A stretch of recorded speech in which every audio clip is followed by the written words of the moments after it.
caused an explosion of knowledge that will leave those of us who don't have access to it hard as if we were deaf and dumb and blind. I don't think I do one. So what do you do? But maybe a good start would be to recognize within yourself the ability to understand anything, because that ability is there.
Well, that's no better a solution than any of the others, is it?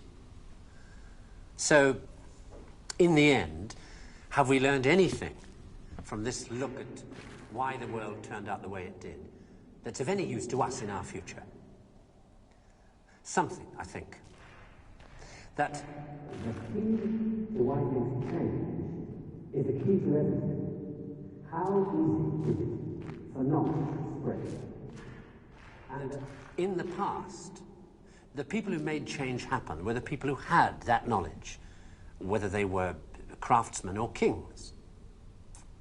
Today, the people who make things change, the people who have that knowledge, are the scientists and the technologists who are the true driving force of humanity. And before you say, what about the Beethovens and the Michelangelos? Let me suggest something with which you may disagree violently. That at best, the products of human emotion, art, philosophy, politics, music, literature, are interpretations of the world that tell you more about the guy who's talking than about the world he's talking about.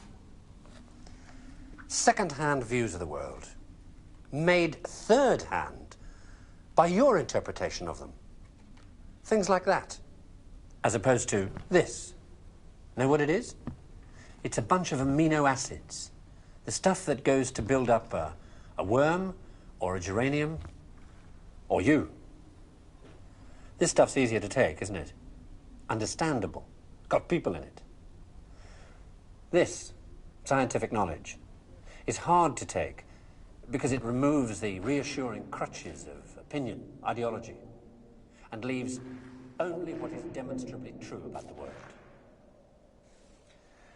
And the reason why so many people may be thinking about throwing away those crutches is because, thanks to science and technology, they have begun to know that they don't know so much, and that if they are to have more say in what happens to their lives, more freedom to develop their abilities to the full, they have to be helped towards that knowledge that they know exists and that they don't possess.